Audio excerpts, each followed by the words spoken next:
The disciples of Jesus Christ increased from day to day. The number of the faithful belonging to the Church of Jerusalem was already large when St. Luke wrote the Acts of the Apostles. We read that it was composed of persons of each sex and of every condition, but it was not only at Jerusalem that the faith made conquests.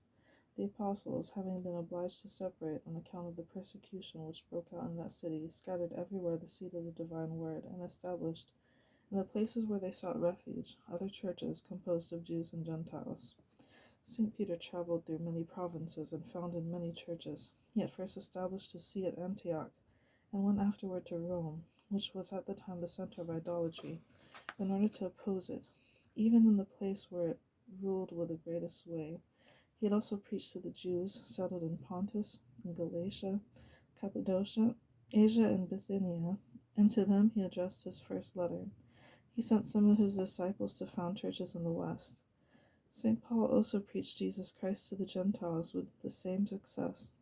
He then went, first to Seleucia, to Salamina, to Paphos, and there converted the proconsul Sergius Paulus, who was governor, and the greater part of the island received the gospel. He traveled over Pisidia, Pamphylia, Lycaonia, Phrygia, Galatia, Mysia, and Macedonia. His preaching was always followed by the conversion of the people, and he established at Philippi a church which remained invariably attached to the doctrine and to the person of the holy apostle. After having reaped an ample harvest on his way, he stopped at Thessalonica, the capital of Macedonia, and there founded a church, the zeal of whose members served as a model to all other churches. Thence he passed into Achaia and preached in Athens, where he delivered to the Areopagus a celebrated discourse, which was followed by the conversion of St. Denis and many others. He repaired to Rome and remained there 2 whole years, announcing the kingdom of God, even in the palace of Emperor Nero, where he converted several persons. The other apostles scattered themselves also through the different provinces of the Roman Empire in order to carry thither the good and admirable tidings of salvation. The conversions were so frequent in the commencement of the church, and the light of the gospel was diffused in so many places, that at the end of the 1st century Christians were found throughout the greater part of the Roman Empire.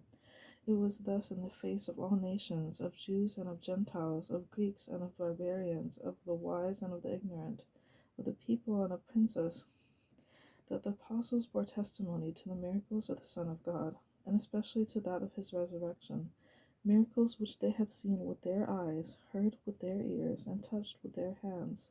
They continued to give this testimony without any profit to themselves, contrary to all the dictates of human prudence, even to their last breath, and they finally sealed it with their blood. The unheard of rapidity with which the Christian religion established itself everywhere proves clearly that it is divine, and that it is a work of God.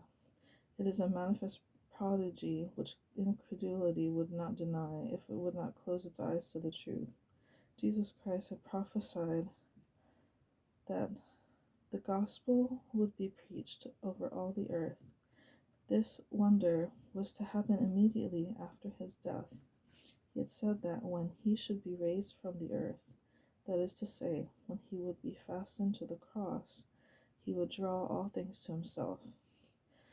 The apostles had not yet finished their course when St. Paul announced to the Romans that the faith was proclaimed to all the world. He wrote to the Colossians that the gospel was heard by every creature, that it was preached, that it would bear fruit, and that it would increase throughout the whole world.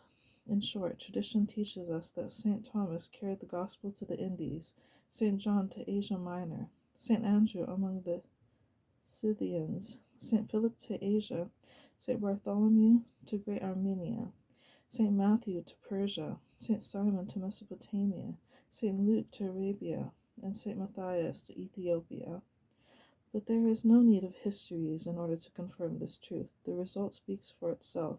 The numerous churches established at the end of the century were not formed of themselves, but they show with how much reason St. Paul applies to the apostles this passage of the psalmist. Their voice is heard over all the earth, and their word has been carried even to the extremities of the world.